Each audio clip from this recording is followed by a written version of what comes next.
Hey, my friends. I think we're live. As always, I'm excited to share this with you.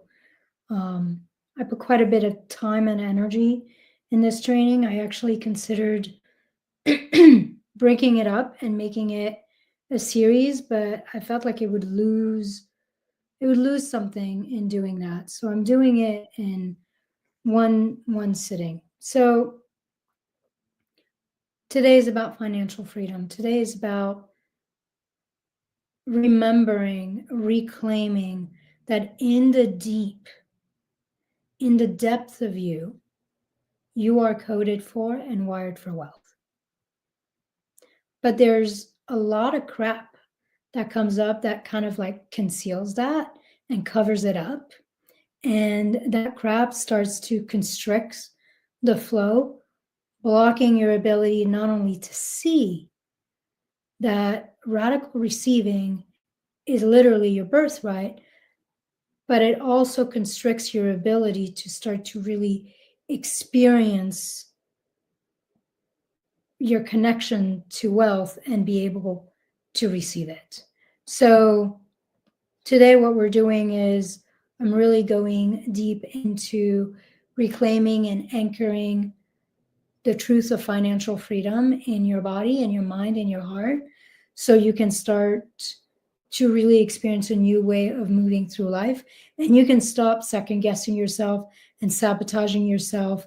And you can stop hustling and pushing and feeling like it has to be hard and you've got to work hard to receive more.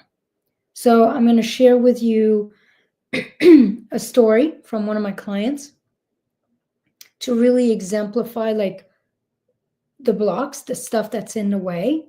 And then I'm going to give you 4 points of focus, 4 points of transformation, where we rewire how we move through life in regards to money, so that you can rewire yourself and normalize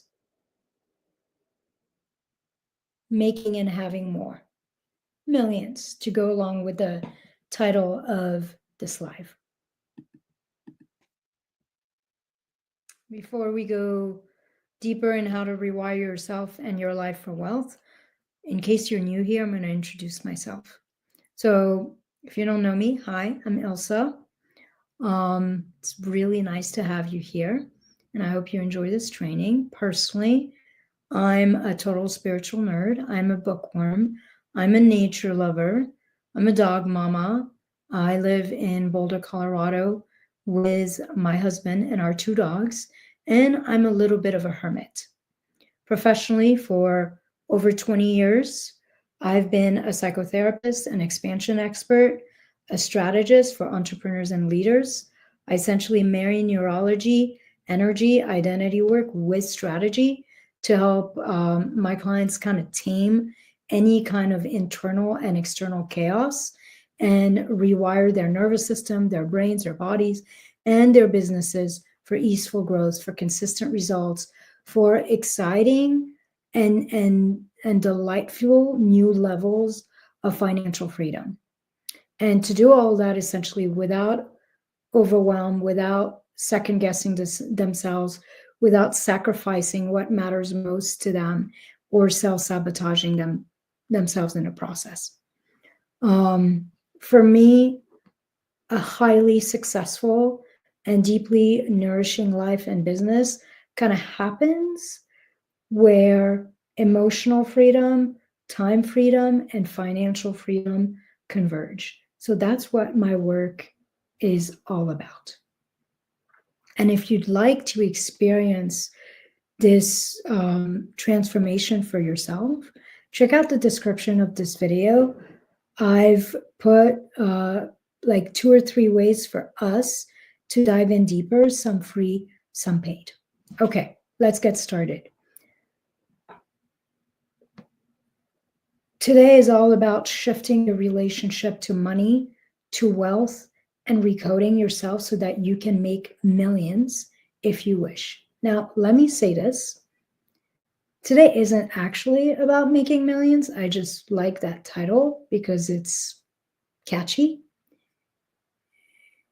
Today is about expansion, and it's about expansion in relationship to money and wealth, both the making and the receiving of it, but also our ability to hold it and grow it with ease. So today is about expanding for more and rewiring yourself for your next financial frontier, wherever that is at for you. And it really doesn't matter where you're at, what I'm going to share with you today, whether you're making 50K or you're making 500K, won't matter. It will help you move into a new and next level of both increasing the quantity of money that you can receive and hold, but also increasing the quality. How easeful, how joyful, how nourishing having, holding, and growing money can be for you in your life and in your business.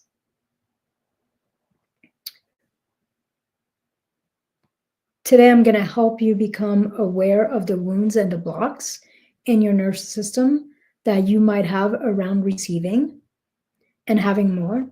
And then I'm going to give you 4, actually 5 ways that you can really start to repair and recalibrate your nervous system for more. So let's start with a story. And I'm going to use the story mainly to exemplify where and what shape our blocks take. So I have this client, I'm going to call her Emma. I've worked with her for quite a long time at this point. And when I started working with her, we focused on raising her rates. Like she felt like she hadn't been able to really increase what she was getting paid. And we worked on not having to work so damn hard and so much for the money she was making. She was facing an upper ceiling, or kind of like an upper limit in some ways. And so she wanted to break through that upper limit without needing to work more. In her head, she couldn't really understand how she could make more money without working more. So Emma has a pretty successful business. She did when she started seeing me. She's got a small team. And even back then, when she and I started working together, she was making real decent money. But even though she was making decent money, that money felt heavy and it felt stressful. She was always kind of on the verge of wondering, like, she was like one major contract away from having to let go a team member or not being able to pay herself what she wanted so that she didn't disrupt her team's life. And she had hit that upper limit, like I was mentioning, where it didn't matter what she did. She couldn't seem to either bring in more money or keep that money. So sometimes she would have big breakthrough months, but then like something would come up and that money would just fly right out of her account. Sometimes it was a personal kind of something, like a big medical bill or vet bill. Sometimes it would be more of a professional thing, a bill she wasn't expecting, or something would happen. But either way, it didn't really matter how much she made. At the end of the months, there was always the same kind of money in her bank account. That, my friend, is the upper limit at work. Like literally doesn't matter what you make, you can't break through some kind of ceiling.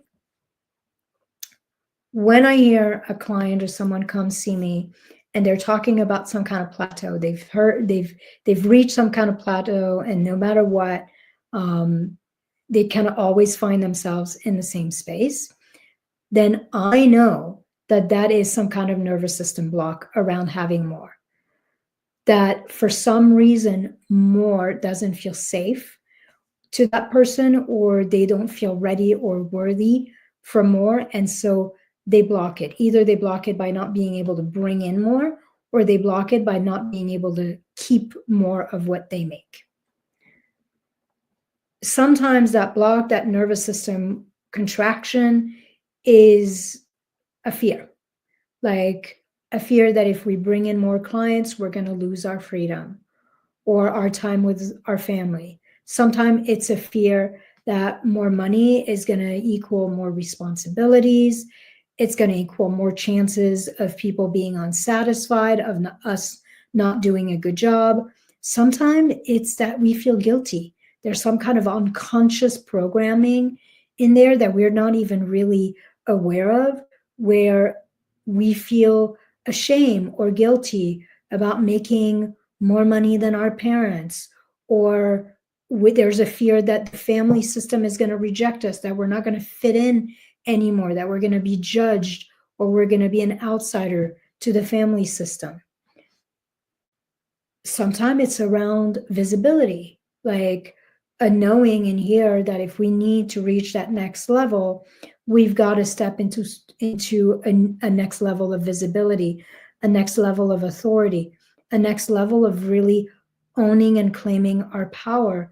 And there's something in us that feels afraid about being big and about being seen in our bigness, because we're afraid that we're going to attract negative attention. We're going to attract criticism. We're going to attract people suddenly needing to prove that we're not good enough, and that we're going to be attacked, or our expertise is going to be questioned. And sometimes it's more internal. Sometimes it's us that literally, we don't feel worthy, we don't feel ready, we don't feel lovable enough, pretty enough, smart enough, together enough. We don't feel like we know enough to really claim that next level.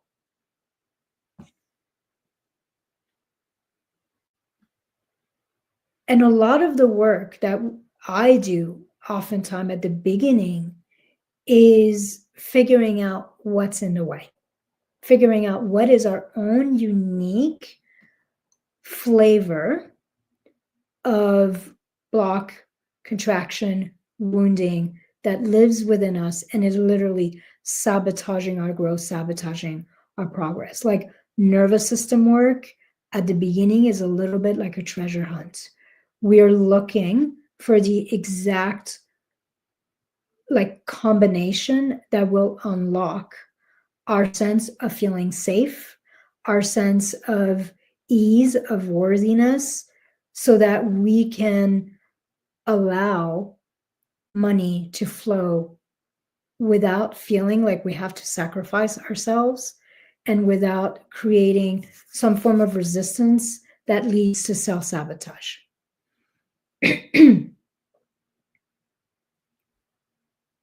And here's the truth.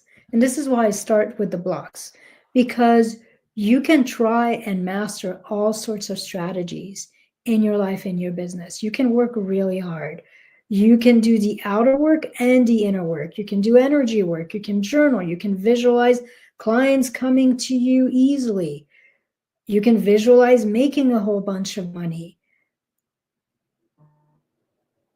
If your nervous system and your subconscious essentially believes that it isn't safe to be seen, that you're going to be judged and humiliated, that success, making more money, bringing in more clients is going to be a massive headache, that it's going to create a ton of responsibility, it's going to take your time, it's going to take your effort, it's going to rob you of your joy and your freedom.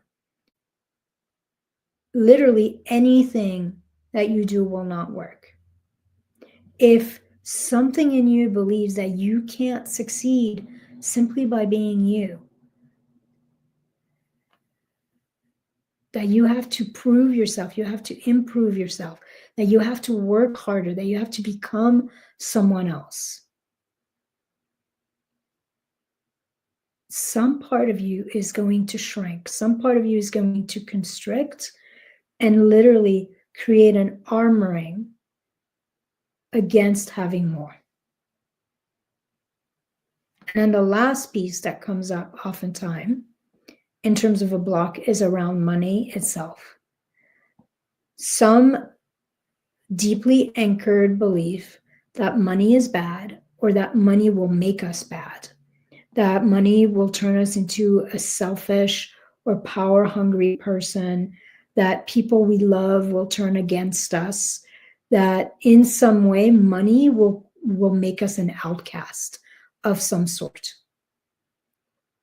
So if you have any of these blocks, and here's the truth, we all do.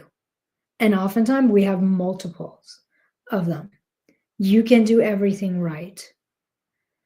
If your nervous system is stuck in one of these programs, you will sabotage your efforts. You will block your results, because essentially success, more for one reason or another, feels heavy and it feels unsafe in the depth of you. So that's why we do rewiring work. And rewiring work isn't just beliefs. This is where a lot of the mindset works falls short. Rewiring work is body work. I like to say money work is body work. It's embodiment work. It's literally unlocking the knots that are in our bodies, in our system, and restoring a sense of aliveness and spaciousness and deep-seated sense of safety and capacity and certainty and sovereignty in the body. When we have that, then we feel bigger than anything that could come into our lives. And so we feel ready for it. We feel safe to have it, safe to hold it, safe to grow it. When we try to create more without doing the rewiring work, that's when we actually start to create a stress response in the body. And your nervous system starts to go into freeze or flight. And over time, that is what leads to burnout. It creates an experience that backlashes on you, so that you essentially end up in, like, that's what creates the upper limit in some ways. The upper limit is a form of freeze. It's essentially an inability to move past a certain barrier. And when you are creating from stress rather than from a sense of safety and flow, then you're never, even if you're able to break through, you either lose it all or you're never able to replicate or sustain your results. So in the end, inner wealth work is identity work.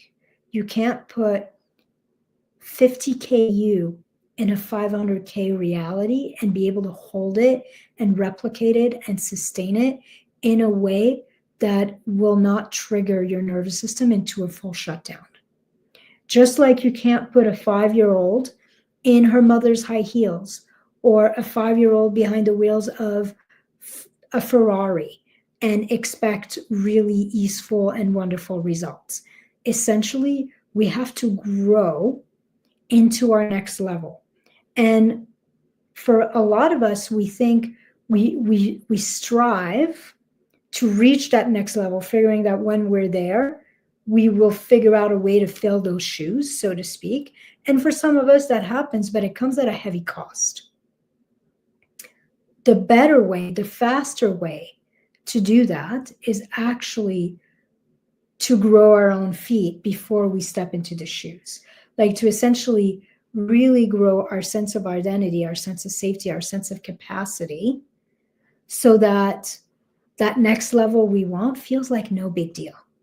And when it feels like no big deal, that's when it happens naturally, effortlessly, and it doesn't require a huge amount of sacrifice. It doesn't require that we give up ourselves or our lives for it. It doesn't require that we build and create a business that more than likely we're going to get burnt out on and we're going to want to escape from.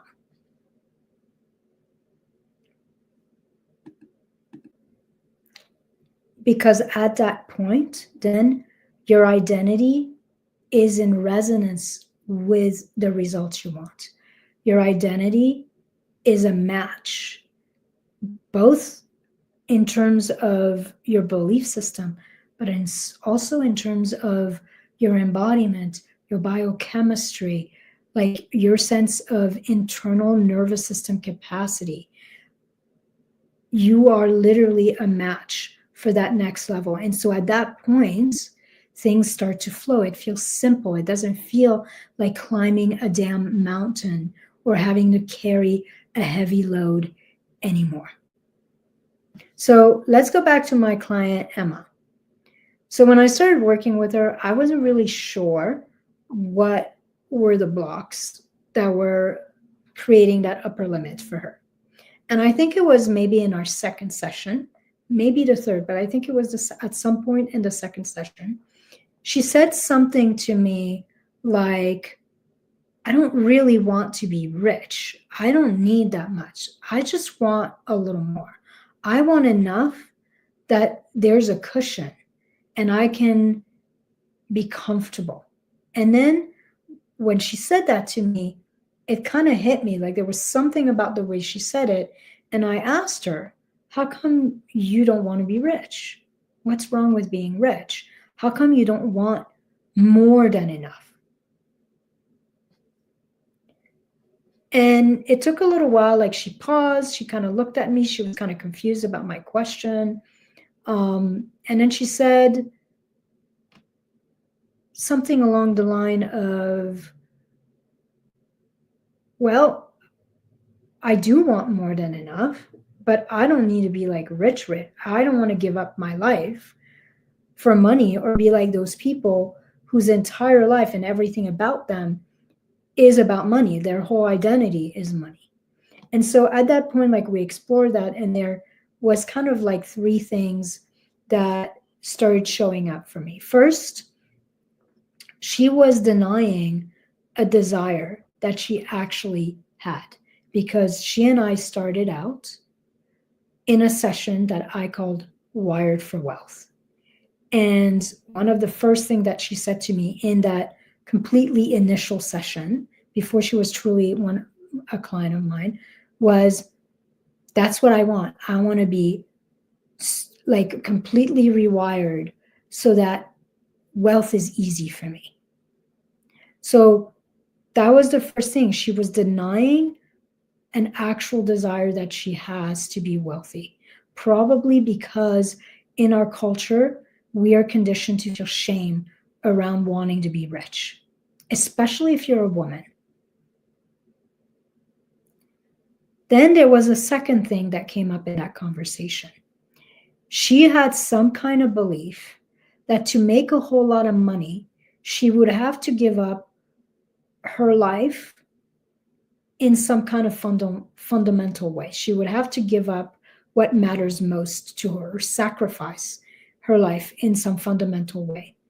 And then a third thing that came up was that for her, there was a stigma around rich people, that rich people were bad, that they were selfish, that their whole life and identity was around money.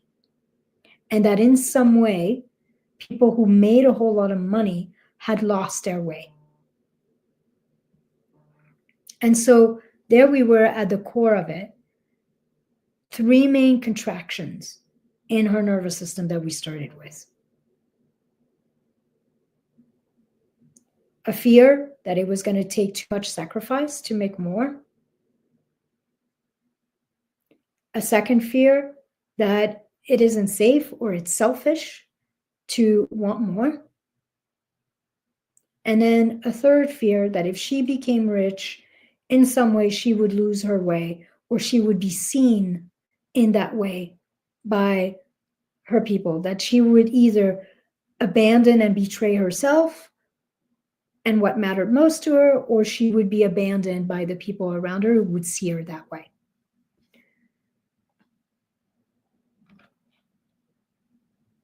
When you start to look at that and it gets clear, then of course, if those fears are anchored into her, then her nervous system, her brain is not going to allow her to break through to that next level of success. And she had more blocks that we discovered later on. Like she was afraid how she might be judged by her middle-class family, which is related to people being rich and, maybe being abandoned. Like she came like her mother was a teacher. Her brother was an electrician. There was like a bunch of other stuff. But at core, essentially, for us to create and receive and to hold on to more, there's a few things that need to happen. And two of the main ones is that we have to feel safe with more in our body. It has to feel safe to have more. And we must normalize having more. It must feel simple. It must feel natural for us to have more and to hold more. And for Emma, the sense that if she made a shit ton more money, she was going to lose herself or sacrifice her life or be rejected by her family in some way, essentially made money and having more feel deeply unsafe and not normal. Like she was going to become abnormal by doing that. So now what I want to take you through, now that we've looked at all kind of the different types of wounds and blocks, I want to take you through the 4 main areas of focus that you want to look at and start to rewire so that you can make millions, so that money can feel safe and it can feel normal in here, and in here, like in your gut, in the whole of your body. It will not come as a shock to you that point of focus number 1 is safety. Safety is always the first place we start, because the speed at which you embody safety around making, having, growing more money is the speed at which you will allow yourself to create and experience the success you desire. You can't recalibrate your nervous system for more, and you can't normalize having, creating, holding more if you feel unsafe being you, unsafe being here, unsafe being big, and unsafe having more, having big, making big. So the first step is kind of to do what I did with her, is to have a look at where might your own blocks be. Like if you imagine making millions, having a lot more than you currently have, making a lot more, bringing in a lot more than you're currently bringing in, where do you feel a sort of tightening or a contraction in your body? And when you feel into that contraction, if that contraction, that knot, that pit in your stomach, that sense of constriction in your throat could speak, if it had words, what kind of doubt does it have? What kind of fears come up? Feel the tightness, feel the heaviness, feel the overwhelm that comes up with it. And see what belief, what thought are those sensations connected to? In what way does creating, having, and holding more feel scary, feel heavy, feel too much for some part of you? Once you have that, then your main job is to figure out a way to make that feel safe. So first you figure out where having more doesn't feel safe, and in what way does it not feel safe. And then you re-anchor that part of you, re-anchor yourself in safety. But re-anchoring in safety is never about denying that. Like, so for example, it's still a true fear today. And it's still one of the things that holds me back is the concept that if I bring in a whole lot of clients, I will lose my freedom. I am somebody who needs a lot of space, a lot of spaciousness. Like I said, I'm a little bit of a hermit. I need my time. I'm a total introvert. And so there is this part of me that is afraid that if we bring in a whole bunch of clients or a whole bunch of clients at once, that I will be overrun, that everybody will want a piece of me, and I will lose myself, I will lose my way, I will be drained dry, essentially. And so what I've had to do over years is not to deny that, because the truth, that can happen. Like if suddenly out of nowhere I brought in 10 clients, I do a lot of one-on-one work. So it's not just like putting people in a membership and forgetting them and letting them do their things. Like my work has connection and hand-holding and customization to each person. So the truth is, if I did bring in 10 people all at once, it would feel overwhelming. And so what I've had to do is I've had to rewire myself to feel so safe within myself that I trust myself to handle it. I trust myself to handle it, whatever it would be. Maybe it would be that I would actually only open a certain amount of space. Maybe it would be that I would allow some people to be in my program for free for a little bit so that they could start doing the work, but then I would start working with them one-on-one the next month. Like there is a place where we meet our fears, we meet the parts of us that don't feel safe, and we figure out what is it they need to trust us, to trust life, and to start to get regulated and relax so that they can allow themselves to feel and be rich. Because once you know where being and having more feels unsafe, then you can help your nervous system regulate itself around that specific thing. You can teach your body to learn to relax around that, to learn to open to that, to learn to feel resourced, even as it starts to hold more. So safety, focus point number one, is always the foundation to more capacity and to a greater sense of sovereignty.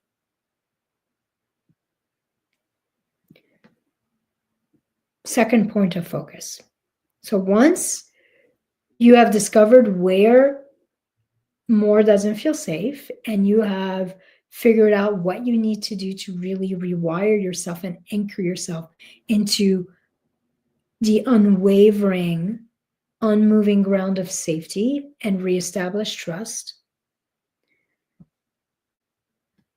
then you have to claim enoughness. This is a different form of safety within. You have to claim that you are enough to have more than enough. I call that the paradigm of plenty. And the paradigm of plenty is basically, I am more than enough, there is more than enough, and I have more than enough. I get to have more than enough. And primarily, in the second point of focus here, we start, when we move past safety and self-trust, then we start to reclaim and embody that we get to succeed as us. That means that we start to rewire and dissolve any idea, any knot that says that we're not good enough to have what we want, that we don't get to succeed as us, that success, that the results we want will require that we abandon ourselves, that we improve ourselves, that we change ourselves in some way, shape, or form. For you to allow money to flow into your life abundantly and easily, and for you to feel truly safe with more, you essentially have to normalize that you get to create, have, and grow your money exactly as you are and exactly in your current life as it is. You don't need to sacrifice yourself or become someone else, and you don't need to sacrifice your life or give up things that you value.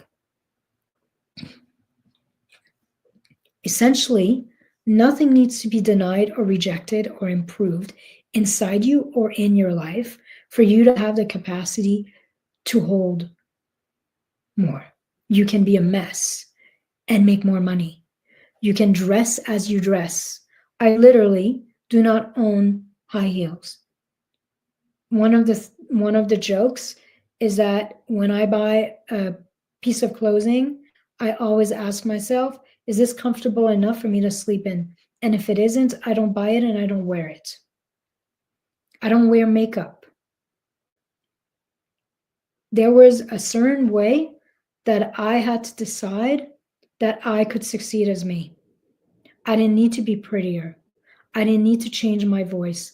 I didn't need to put on a whole bunch of makeup or put on some fake nails or like dress super professional and have pearls around my neck or some kind of bullshit.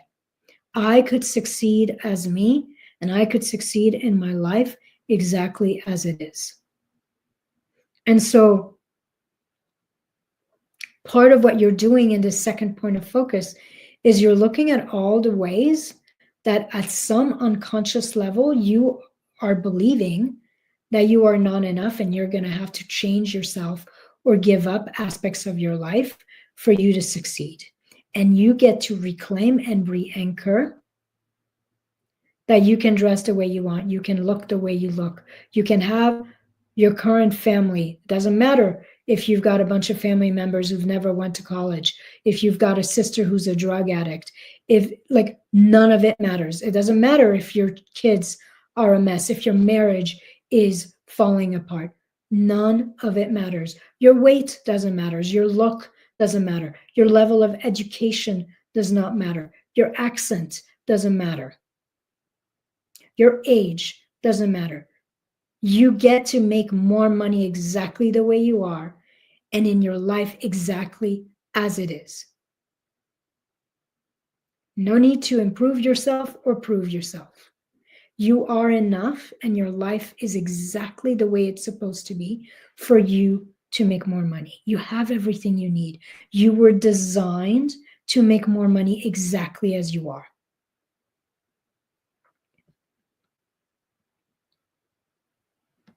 That's the normalizing of millions of more in your current self, in your current life. When you really embody that, no, I don't need to be someone else. I don't need to give up what matters more. I don't need my life to look any different way. When you really embody that, there's a subtle form of friction or resistance that vanishes.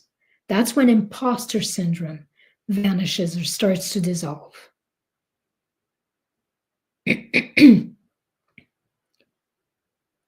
What happens at this level is you also stop pushing success further down the line because you're busy getting worthy and ready for it, or because something in you is afraid that you're going to have to give up like your life. You're going to have to give up certain things in your life to have what you want. So because you drop all of that, you stop needing to push success further and further out into the future.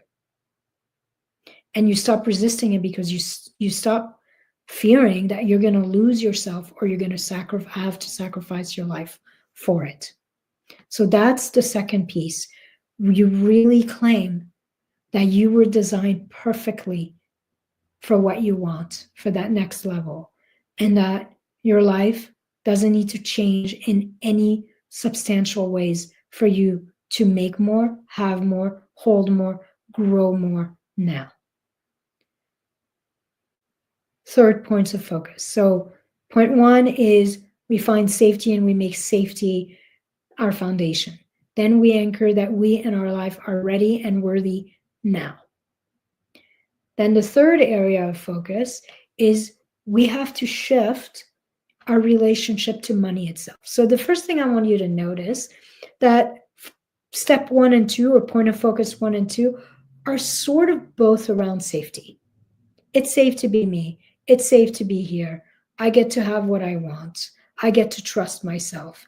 It's safe to have more. This next area of focus, we're actually shifting towards something external. The first two were about shifting your relationship to yourself. And this point of focus, it's still going to be about shifting your relationship to yourself, but it really is in relationship to money itself. Because you can't receive what you judge, what you dislike, what you're afraid of. So if you are demonizing money, if you're afraid of it in some ways, if you dislike it or you judge it in some ways, then you are actually creating resistance against it, even if you are saying you want more. There is a ton of conditioning and programming in our collective and our culture that essentially makes us dislike and afraid of money or people who have money. And we don't realize that by doing that, we're essentially denying our relationship to it.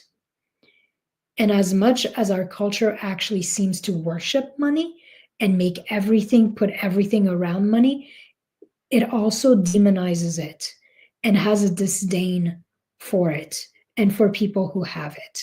Like, we have so many words that all of us know in our current language, being filthy rich. Why not delightfully rich? No, filthy rich.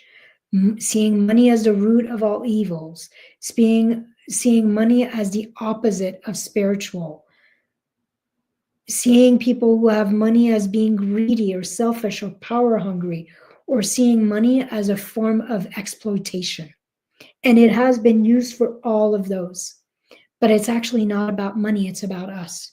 All of those are inside us, they're not inside money. And we have just kind of put that nastiness on money. So for us to allow more money in, for your body to feel open to and relaxed with welcoming money, and for money to feel safe and relaxed being welcomed by you and come into your life, then you must learn to fall in love with it. You must learn to love money. You must learn to forgive yourself for the relationship you have had with money. The more you love money, the more you attract it. And even that saying, I love money, there's something weird, isn't there? Like, there's a little bit of a weirdness. Like, we're wrong, we're bad by saying that. The more you love money, the more you see it as just a sacred, delightful, nourishing energy, the safer your nervous system, your brain, your body will feel having more of it and allowing it into your field, into your life. In this third point of focus, part of what we are repairing and reclaiming is that wealth is health. That actually increasing your revenue, having more resources, is equal to you being deeply resourced. You are reclaiming, you are embodying in this third that money at its core is loving, is generous, is supportive, is creative and playful. And you are reconditioning your brain, your body, your nervous system to start to really see the purity of that energy in money. Our experience of money is as good as bad as our relationship to it, essentially. So in the end, money is always good. It's an expander, it's an accelerator, it's an amplifier. It magnifies the truth of our own nature. What we do with it and our experience of it, how much, how little, how hard, how easeful it comes into our life, is actually never about money. It's always about us. So your experience about money shows you, is a mirror for you. If it feels hard, it's because something in you expects things to be hard, has been conditioned for things to be hard. Money amplifies what is already here. It doesn't turn us into someone else. It magnifies our state of being, which is why it's so important to shift our internal capacity to feel joy, to feel ease, to feel peace, to be in love with ourselves. Interestingly, the fastest way to essentially fall in love with money and to shift your relationship to money is to actually learn to love yourself and love your life more. When you love who you are and you love the life you are living, and you start to make love kind of like a compass in your life, then we're back to step one. When you love yourself, you love your life, you start to anchor a deep sense of trust in yourself, trust in your life. And at that point, all fears of being corrupted by money start to dissolve, because you know who you are, and you know that money will only amplify and magnify what you are about. In this case, love and trust. Money always makes us more of who we already are. It unleashes our potential. It actualizes our authentic self, our authentic nature. And the more of it we have, the more good we can do with it. So the way to make having more money feel safe and to fall in love, to see the generosity, to see the abundance, to see the healing and the creative and playful aspect of money, is to see the goodness in ourselves. When we see the goodness in ourselves and we start to see the goodness in money, when we see the goodness in ourselves and in our life, we start to see how much having more money could amplify that goodness. And then a lot of the friction, a lot of our resistance starts to dissolve.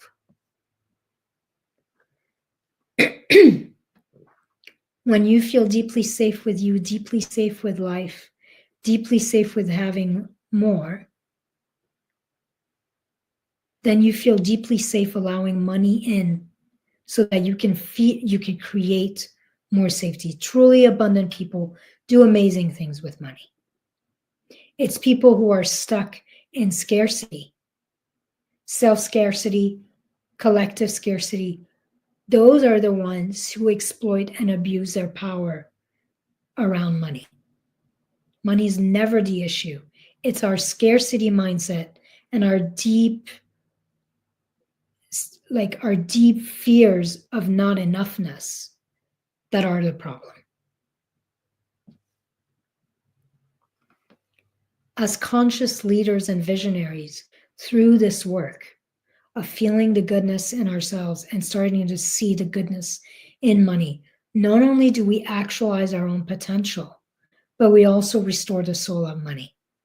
We start to reclaim money as a sacred energy, as spiritual, and we start to see that it can do as much good as anything else.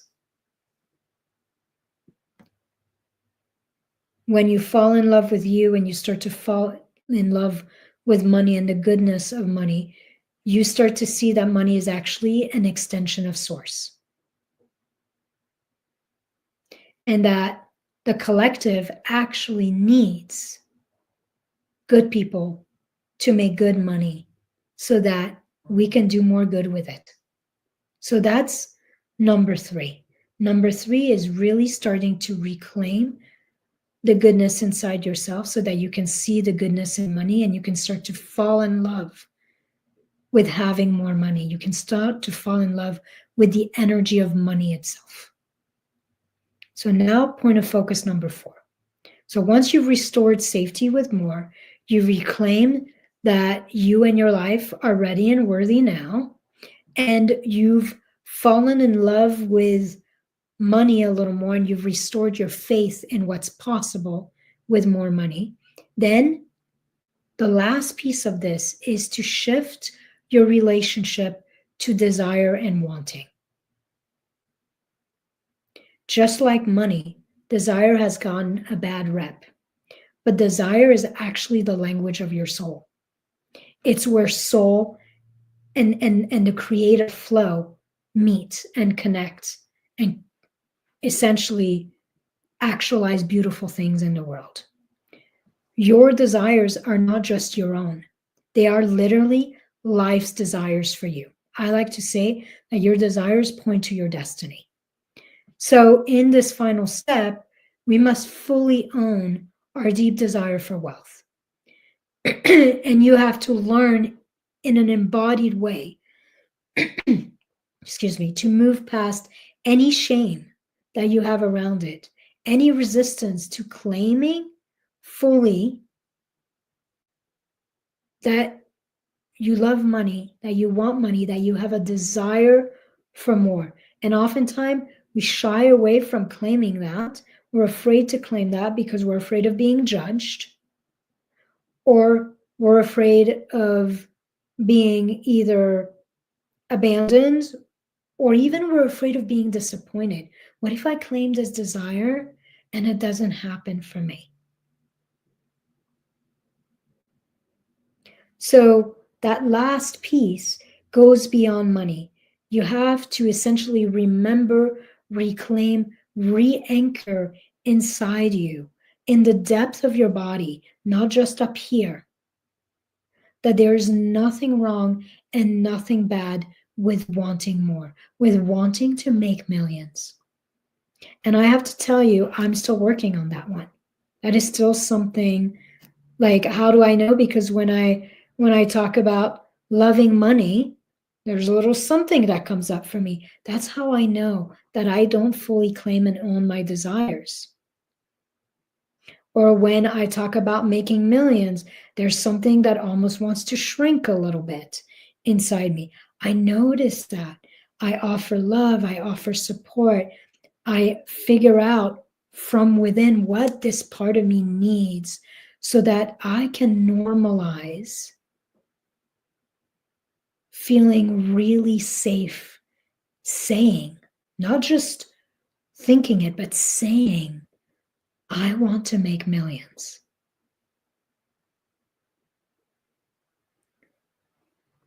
Desire, in many ways, is the way our heart, our soul, and our life communicates to us, to you, what is possible for you. You're never going to have a desire that is not coded for you, that is not yours, that you have no access to. Just like, this is my usual example.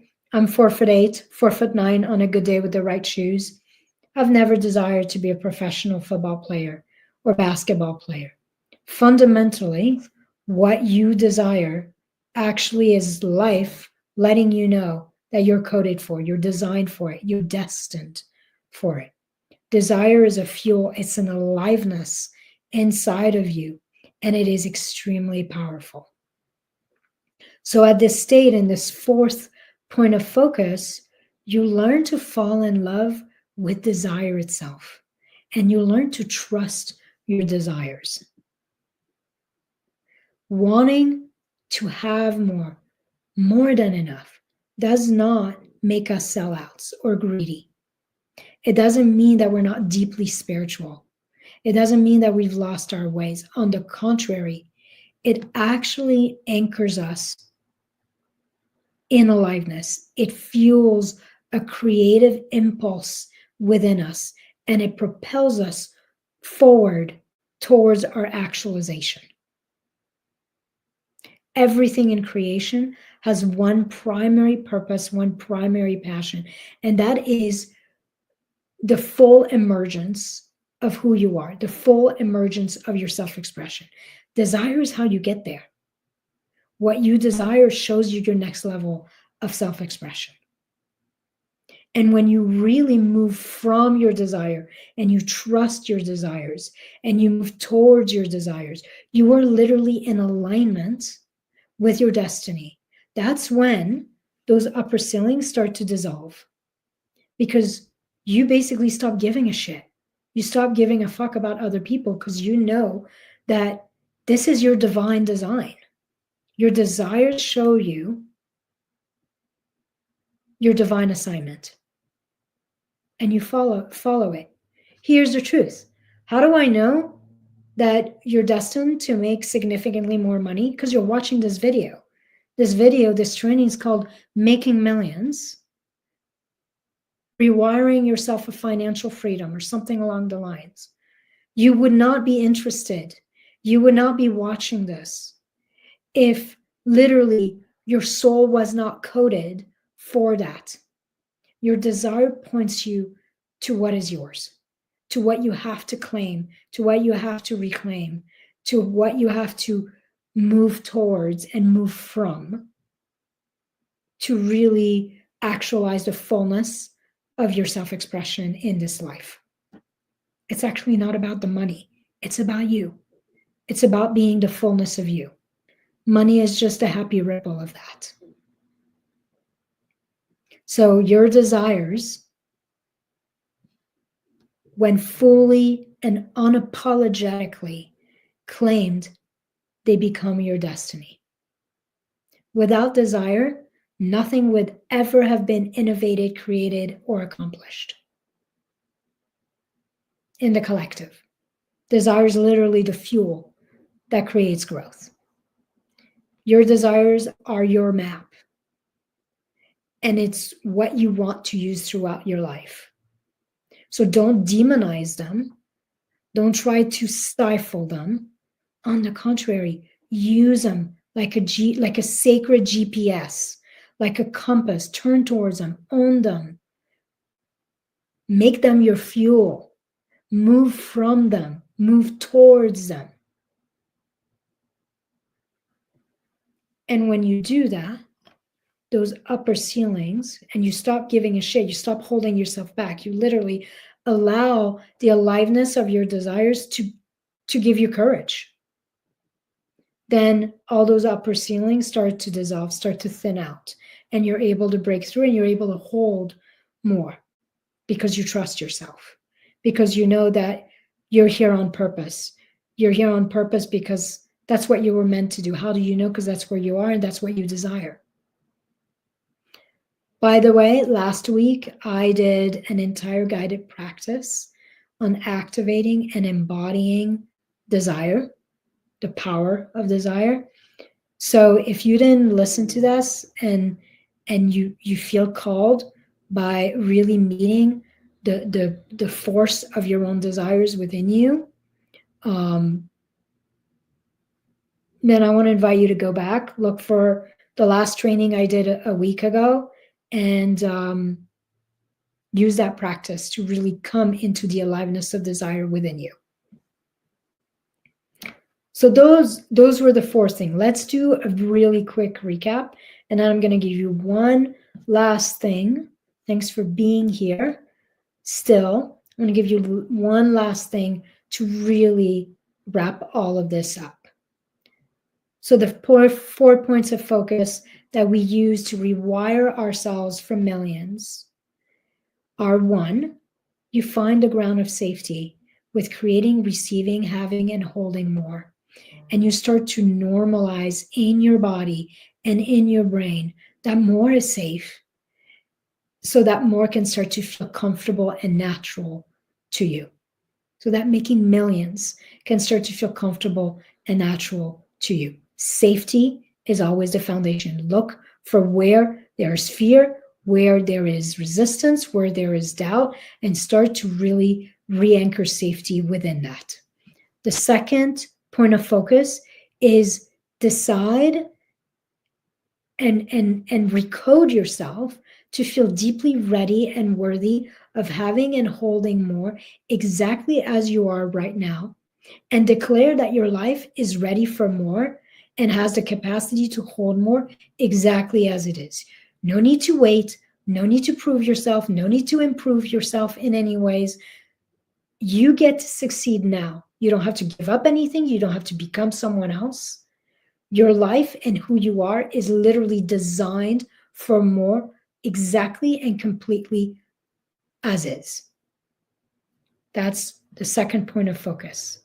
The third point of focus is fall in love with yourself, and with yourself with more money. And by extension, you will fall in love with the deeply creative, supportive, generous, playful spirit that is actually at the core of money. Reclaim that wealth is health, that money at its core is a deeply healing energy, a sacred energy. That money is supportive and it's a flow of love. And that money essentially mirrors your state of being and allows you to actualize your potential. So the more you love yourself, the more you love your life, the more love you can bring into the world. The more you reclaim and see and sense the goodness of who you are, the goodness of life, the more you can start to see and sense the goodness in money and how much good money can do.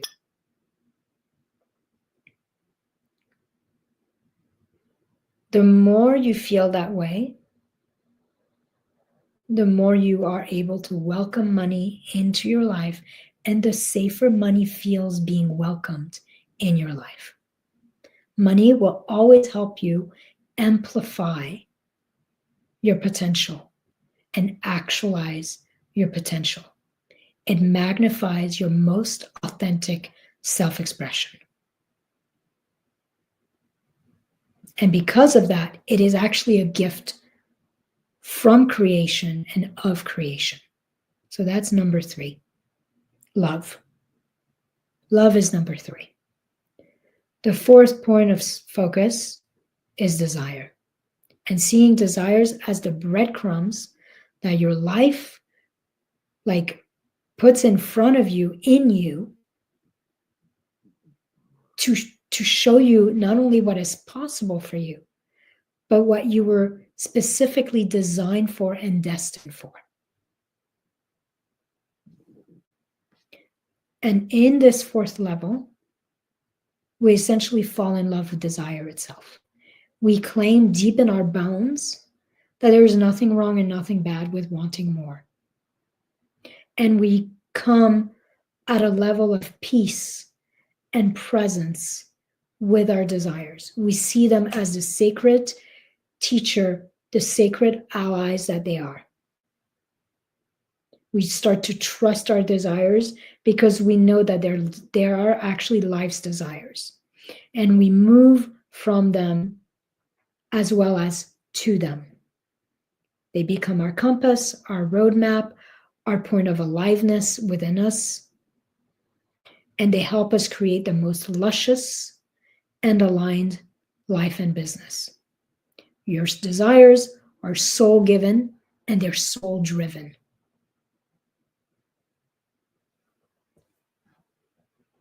In the end, we rewire ourselves for millions for the benefits of millions.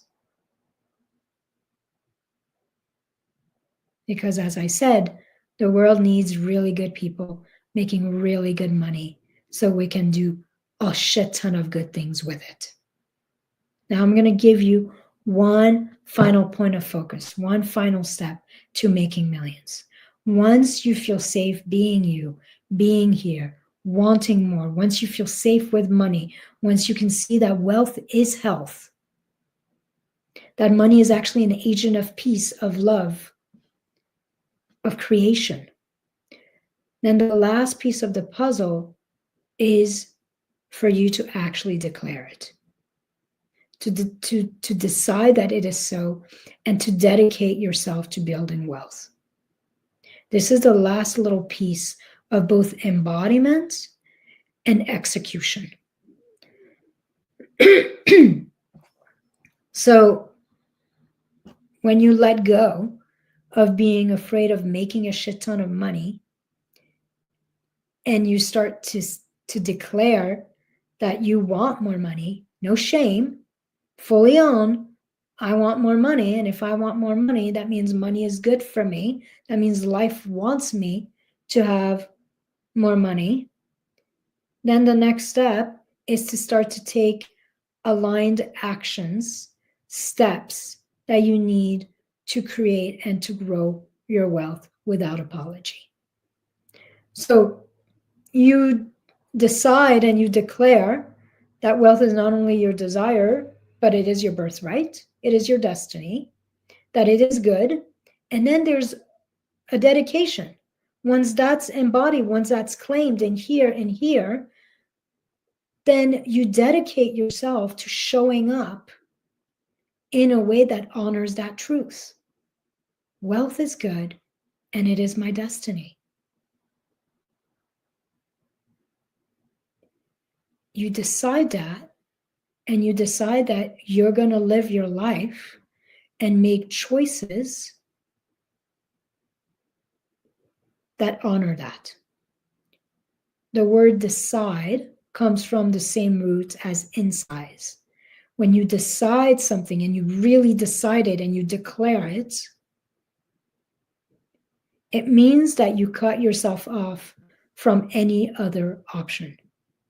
So when you decide and you claim abundance, prosperity, wealth as a representation of goodness, as your path to actualization, to complete self-expression, as your destiny, then you cut off and become unavailable for any way of thinking, any way of being, any way of doing and behaving that dishonors that.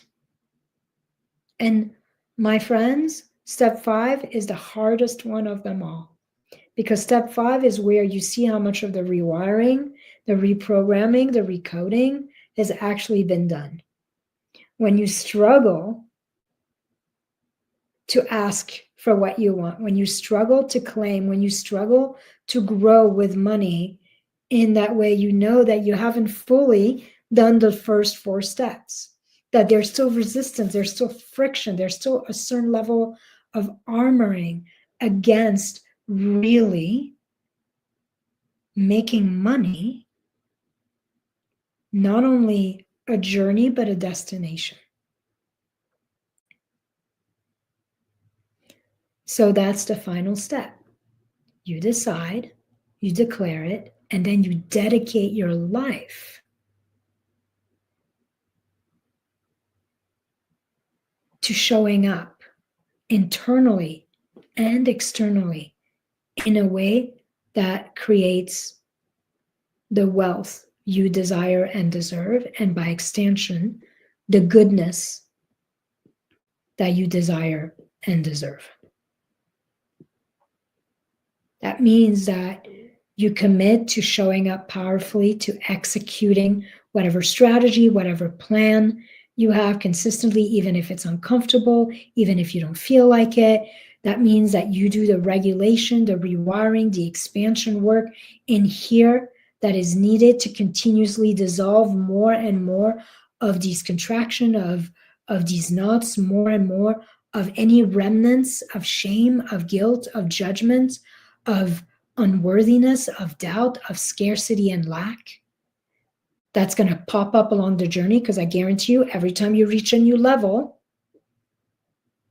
all that shit's going to pop up again. Shame, guilt, judgment, fear, unworthiness, doubt, scarcity, lack, all of that will pop up for every new level. And so for every new level, you redo the 4 steps. You literally do the work to dissolve the contractions. The thing inside you that says, it's not safe to be this big. It's not safe to want this big. It's not safe to have this much. I'm not worthy. I'm not ready.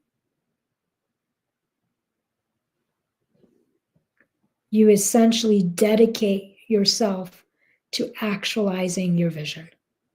You become a living embodiment and an expression of the wholeness of wealth, of the wholeness of money, both within and without. This is a journey to making millions. Expansion is not just strategy. Strategy is actually probably 20% of the work. Most of the work is the rewiring, the recalibrating, the reprogramming of neurology, of our energy, and of our identity. And that's the work I do with clients. We focus on all 4. We focus on the strategy, but we also focus on all the internal work that is necessary so that we can get to and hold that next level with peace, with ease, with joy. And so that we can create a delightful and deeply nourishing experience with creating, receiving, holding, having, growing money. And if you're still here, an hour into this, maybe more than an hour, what time is it? yeah, an hour and 10 minutes into this, then it would be my great honor to do some of this deep work with you. So if you're ready to shift out of that sense of contraction, to stop holding yourself back, to break through any kind of upper limits and dive into a journey of quantum expansion with a body and brain centered approach, then I would love to work together and make some serious magic happen. In my work, I help clients really create deep, unshakable roots so that they can be the most peaceful and powerful force in their life, in their relationships, in their business, and with money. It's all about breaking through every ceiling, both ceiling in terms of revenue and success, but also ceiling into the bigness of your own self-expression, how authentically you will allow yourself to be you, how much you will allow yourself, to love your life, to live and create for you. So in this work, we'll rewire you to grow and receive from a place of total and complete alignment, peace, and ease. If this resonates with you, then my work might just be the answers to your prayers. And I would love to share it with you, either one-on-one or in a small group setting, or both. I work at a bunch of different levels with people. So if you're interested, just check the description of this training. You will see, I think, 3 different ways for us to work together. There's a free mini course in there if you're not quite ready to do work with me directly. And that mini course will give you a training. It will give you some practices tangibly to work with. I also have on there a one-off 90-minute intensive. If you're not ready to really commit to long-term work, or you want to have a session with me and get a sense of what it feels like to work with me, then we can start with a 90-minute one-on-one intensive. And we do a shit ton of work in that intensive. And I take you through a step-by-step process to literally rewire any contraction into a sense of regulation, relaxation, liberation, and then expansion.